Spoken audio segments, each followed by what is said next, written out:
Friends எல்லாருக்கும் வணக்கம். Welcome back to Aishu வீட்டு சமையல்.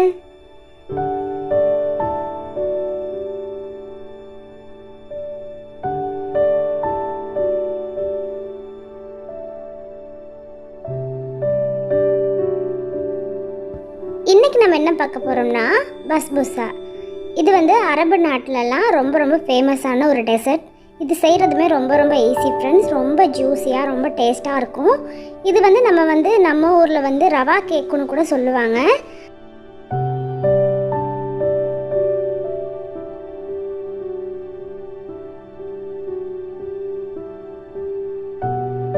ஃப்ரெண்ட்ஸ், இந்த பஸ்பூசா ரெசிபியை கண்டிப்பாக ட்ரை பண்ணி பாருங்கள். வீட்டில் இருக்க பொருளை வச்சு சட்டுன்னு செய்யக்கூடிய ஒரு டெசர்ட். ரொம்ப டேஸ்ட்டாக இருக்கும்.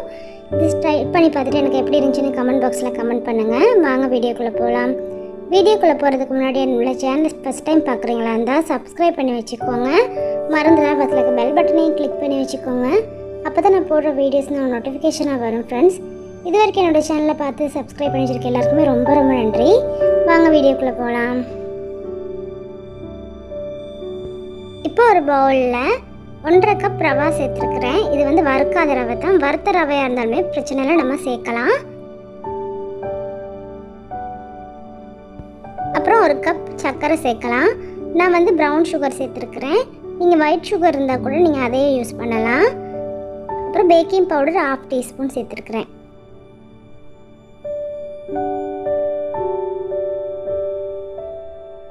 இப்போ இதில் ஒரு சிட்டிகை அளவுக்கு உப்பு சேர்க்குறேன். உப்பு சேர்க்கறதுனால அந்த இனிப்பு நல்லா தூக்கலாக இருக்கும். எந்த ஒரு ஸ்வீட் வகை செய்கிறதுனாலும் ஒரு சிட்டிகை அளவு உப்பு சேர்த்துக்கோங்க. அப்போ அந்த ஸ்வீட் டேஸ்ட் ரொம்ப நல்லாயிருக்கும். இப்போ நம்ம எல்லாம் சேர்த்த ட்ரை இன்க்ரீடியன்ட்ஸ் எல்லாமே சேர்த்து நல்லா மிக்ஸ் பண்ணிக்கொள்ளலாம். இந்த மாதிரி நல்லா மிக்ஸ் பண்ணிக்கோங்க.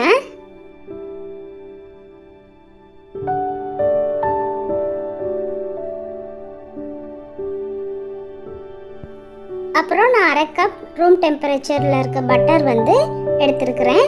இதுக்கு பதிலாக நீங்கள் ஆயில் கூட சேர்க்கலாம். ஃப்ளேவர் இல்லாத ஆயில் சேர்த்துக்கோங்க. 1/2 கப் மாதிரி. இப்போ இதில் 1 டீஸ்பூன் மாதிரி வெண்ணிலா எசன்ஸ் சேர்த்துருக்குறேன்.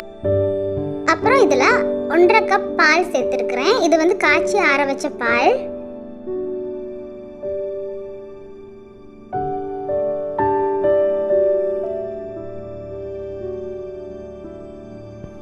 இப்போ இதை நம்ம நல்லா மிக்ஸ் பண்ணிக்கொள்ளலாம்.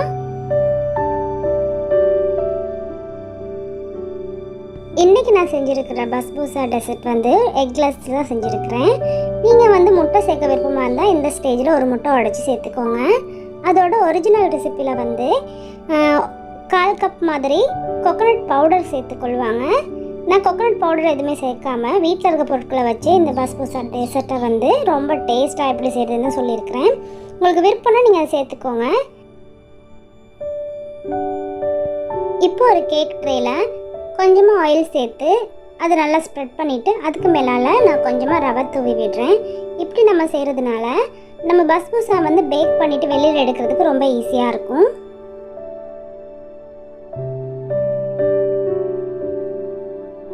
இப்போ அந்த கேக் ட்ரேக்கு நம்ம மிக்ஸ் பண்ணி வச்ச ரவையை சேர்த்துடலாம்.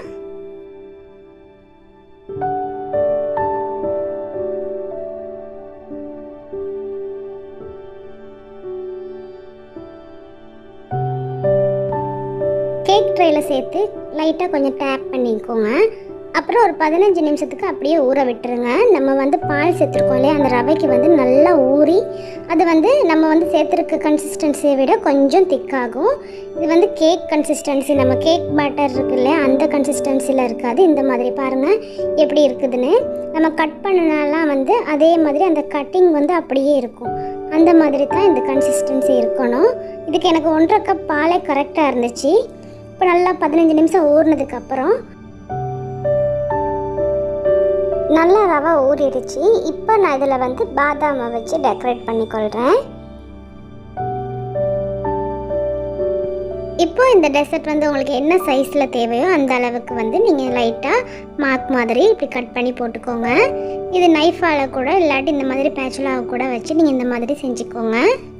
இப்படி செய்கிறதுனால பேக் பண்ணதுக்கப்புறம் நம்மளுக்கு கட் பண்ணுறதுக்கு ரொம்ப ஈஸியாக இருக்கும்.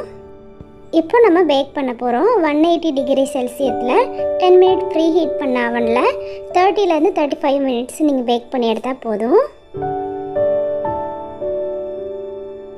இப்போது நம்ம பஸ்பூசா வந்து பேக்கிங் ஆகிற டைமில் நம்ம வந்து சுகர் சிரப் செஞ்சிடலாம். அதுக்கு நான் 1 கப் சர்க்கரை எடுத்துருக்கிறேன். அதோட 1 கப் தண்ணி சேர்த்து நம்ம சர்க்கரையை நல்லா கரைச்சி கொள்ள போகிறோம்.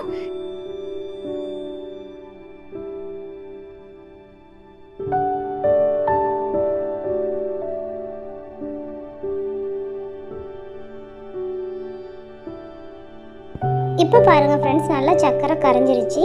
இந்த மாதிரி நல்லா சர்க்கரை கரைஞ்சாலே போதும், நம்மளுக்கு பாகு பதத்தில் இது தேவையில்லை. சர்க்கரை நல்லா கரைஞ்சி ஒரு தடவை நல்லா கொதிச்சிட்டா அந்த ஸ்டேஜ் வந்து நம்மளுக்கு கரெக்டாக இருக்கும். பாருங்கள், இந்த மாதிரி ஸ்டேஜில் நீங்கள் வந்து ஸ்டவ் ஆஃப் பண்ணிக்கோங்க. நம்ம பஸ்பூசா வந்து பேக்கிங் ஆகி முடிஞ்சிருச்சு. நல்லா சூடாக இருக்குது. இப்படி சூடாக இருக்கிறப்பவே நம்ம வந்து சர்க்கரை பாகை வந்து இதில் சேர்த்துக்கொள்ளணும். அப்போ தான் வந்து அது நல்லா உள்ளுக்கு ஊறி ரொம்ப டேஸ்ட்டாக ஜூஸியான நம்மளுக்கு அந்த பஸ்பூசா கிடைக்கும். பாருங்கள், நல்லா சர்க்கரை பாகுமே நல்லா சூடாக இருக்குது. நம்ம பஸ்பூசா பேக் பண்ணி எடுத்த உடனே சேர்த்துருக்குறோம். நல்லா சுட சுட ரெண்டுமே நல்லா இருக்குது. இந்த ஸ்டேஜில் சேர்த்துக்கிட்டா தான் வந்து அது உள்ளே வந்து நல்லா ஊறுறதுக்கு ரொம்ப ஈஸியாக இருக்கும். இப்போது இந்த பஸ்பூசா வந்து நீங்கள் உடனே சாப்பிட்றீங்களா இருந்தால் ஒரு ஹவர் கழித்து சாப்பிட்டுக்கோங்க. அப்போ தான் வந்து அது நல்லா உள்ளே ஊறி நம்மளுக்கு அந்த டெசர்ட் வந்து ரொம்ப டேஸ்ட்டாக நல்லா ஜூஸியாக கிடைக்கும். இதே நீங்கள் வந்து நாள் செஞ்சுட்டு அடுத்த நாள் சாப்பிட்டீங்கன்னா இன்னும் ரொம்ப சூப்பராக இருக்கும். கண்டிப்பாக ட்ரை பண்ணி பாருங்கள் ஃப்ரெண்ட்ஸ், ரொம்ப ரொம்ப டேஸ்ட்டாக இருக்கும். நல்ல ஜூஸியான டெசர்ட். அவ்வளவுதான் ஃப்ரெண்ட்ஸ், இந்த பஸ்பூசா ரெசிபி வந்து உங்களுக்கு ரொம்ப பிடிச்சிருக்குன்னு நினைக்கிறேன். ரொம்ப டேஸ்டான நல்ல ஜூஸியான இந்த டெசர்ட் வந்து ட்ரை பண்ணி பாருங்கள், உங்களுக்கு ரொம்ப ரொம்ப பிடிக்கும். ரொம்ப ஈஸியாக வீட்டில் இருக்க பொருட்களை வச்சு எப்படி செய்கிறதுன்னு நான் சொல்லியிருக்கிறேன். கண்டிப்பாக ட்ரை பண்ணி பார்த்தீங்கன்னா நீங்கள் அடிக்கடி செய்வீங்க. ரொம்ப டேஸ்ட்டாக இருக்கும். ட்ரை பண்ணி பார்த்துட்டு எப்படி இருந்துச்சுன்னு எனக்கு கமெண்ட் பாக்ஸில் கமெண்ட் பண்ணுங்கள். என்னுடைய சேனல் உங்களுக்கு பிடிச்சிருந்தால் லைக் பண்ணுங்கள், ஷேர் பண்ணுங்கள், கமெண்ட் பண்ணுங்கள், சப்ஸ்கிரைப் பண்ணுங்கள். மறந்துடாம அதில் இருக்க பெல் பட்டனையும் கிளிக் பண்ணுங்கள். அப்போ தான் நான் போடுற வீடியோஸும் நோட்டிஃபிகேஷனாக வரும் ஃப்ரெண்ட்ஸ். இது வரைக்கும் என்னோடய சேனலை சப்ஸ்கிரைப் பண்ணி வச்சிருக்க எல்லாருக்குமே ரொம்ப ரொம்ப நன்றி. தேங்க்யூ ஃபார் வாட்சிங்.